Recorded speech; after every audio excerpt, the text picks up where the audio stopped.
26-এর ভোটের আগে নতুন দল নিয়ে হুমায়ুন কবিরের কি ফর্মুলা?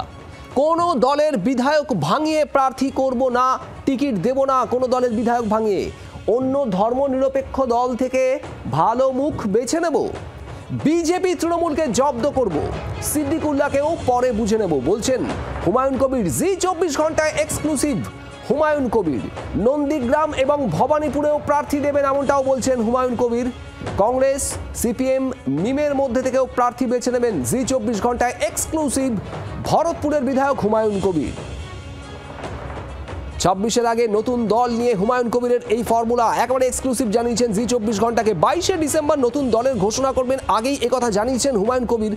অয়ন ঘোষাল আমাদের প্রতিনিধি রয়েছেন আমাদের সঙ্গে। অয়ন, ঠিক কি ফর্মুলা হুমায়ুন কবিরের? এই নতুন দল, তাদের কারা প্রার্থী হবেন, কোথায় প্রার্থী হবেন, কি বলছেন? এবং হুমায়ুন কবিরের দল নিয়ে এই মুহূর্তে রাজ্য রাজনীতির জল্পনা তুঙ্গে। হুমায়ুন কবির নির্দিষ্ট করে কিং মেকারের ভূমিকা অবতীর্ণ হওয়ার মতো অত বড় বয়ান দিয়েছেন, যেখানে তিনি দাবি করেছেন তিনি 70 থেকে 90টা আসন পাবেন মাত্র 135টা আসনে প্রার্থী দিয়েই।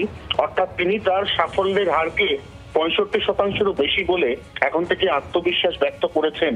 এই অবস্থায় সবার নিঃসন্দেহে নজর যে হুমায়ুন কবিরের সম্ভাব্য প্রার্থী তালিকায় আজকে হুমায়ুন কবির স্পষ্ট করলেন তিনি নন্দীগ্রামে প্রার্থী দেবেন, অর্থাৎ শুভেন্দু অধিকারীর থেকে। তিনি ভবানীপুরে প্রার্থী দেবেন, অর্থাৎ মুখ্যমন্ত্রী মমতা বন্দ্যোপাধ্যায় ভবানীপুরের বিধায়ক, তার টার্গেট। তার পাশাপাশি তিনি অন্য কোনো দল থেকে বিধায়ক ভাঙিয়ে তাকে টিকিট দেবেন না, এই কথাও আজকে স্পষ্ট করে জানিয়ে দিলেন হুমায়ুন কবির।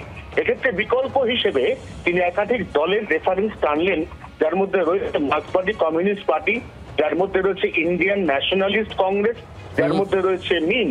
এই দল থেকে বেছে বেছে ভালো মুখ, যাদের জয়ের সম্ভাবনা বেশি, তাদেরকেই তিনি প্রার্থী পদ বা টিকিট দেবেন বলে আজকে জানাচ্ছেন হুমায়ুন কবির।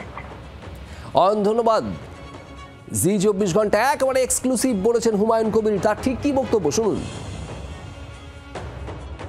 মুখ্যমন্ত্রী মমতা ব্যানার্জির বিরুদ্ধেও প্রার্থী দেব, অপোজিশন লিডার শুভেন্দু অধিকারীর বিরুদ্ধেও প্রার্থী দেবো। দুজনের বিরুদ্ধেই প্রার্থী থাকবে আমার দলের। আমার দল 22 তারিখে ওপেনিং হতে দেন।